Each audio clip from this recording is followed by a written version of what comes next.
भारतीय संविधानाचा अमृत महोत्सव। उत्तरम यत समुद्रस्य हिमाद्रश्य व दक्षिणम वर्षम तद भारतम नाम भारती अत्र संतती। अर्थात समुद्राच्या उत्तरेला आणि हिमालयाच्या दक्षिणेला जो देश आहे त्याला भारत देश म्हणतात आणि त्याच्या नागरिकांस भारतीय म्हणतात। अशा या भारत देशाला 15 ऑगस्ट 1947 रोजी स्वातंत्र्य मिळाले। 15 ऑगस्ट 1947 रोजी भारताला स्वातंत्र्य मिळाल्यानंतर भारतासमोर अनेक आव्हाने उभी राहिली। त्यांपैकी प्रमुख आव्हान म्हणजे स्वतंत्र राज्यघटना निर्मिती करणे हा होता। यासाठी 1946 मध्ये घटना समितीच्या निवडणुका होऊन घटना समिती स्थापन करण्यात आली होती।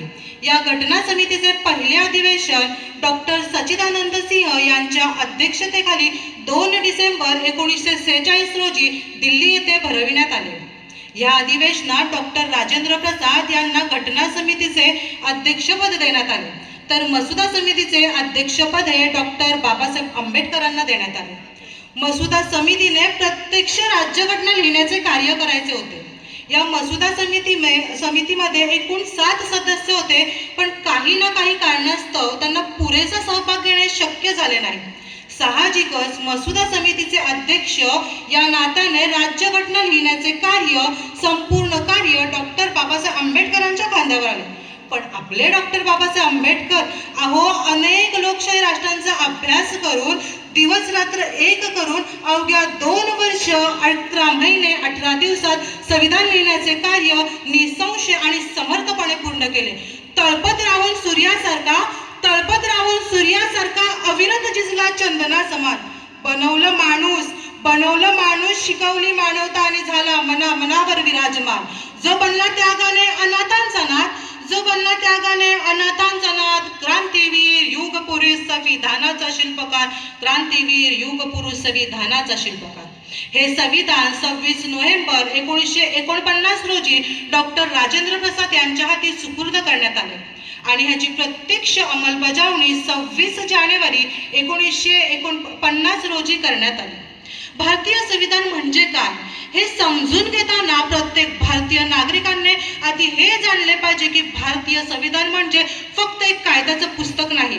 भारतीय संविधान म्हणजे आपल्या राष्ट्राच्या आकांक्षा, स्वप्न, संघर्ष आणि भविष्यासाठी आखून दिलेला मार्ग म्हणजे भारतीय संविधान।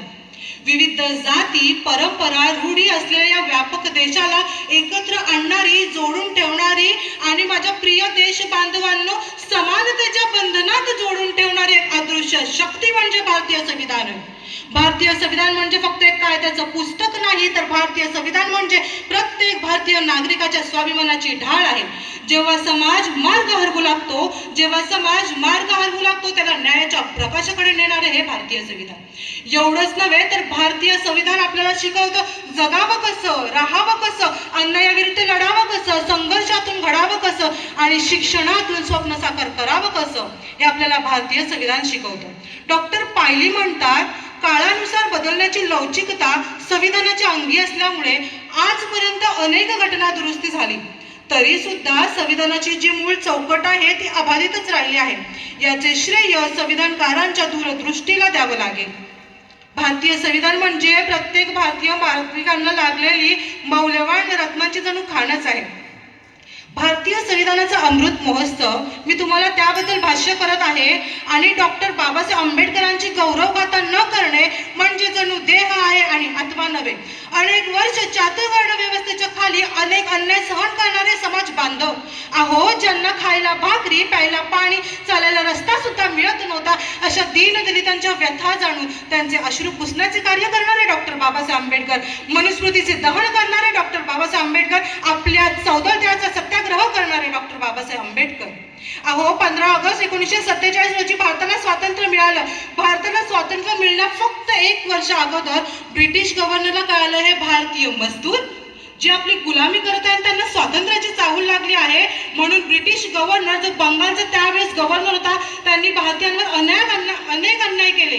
अशा कठोर परिस्थितीला तोंड देऊन अवघ्या 2 वर्ष 11 महिने 18 दिवसात पूर्णपणे स्वातंत्र्य मिळवून देणारे आपले डॉक्टर बाबासाहेब आंबेडकर अहो, डॉक्टर बाबासाहेब आंबेडकरांचं मी तुम्हाला एक वैशिष्ट्य सांगते.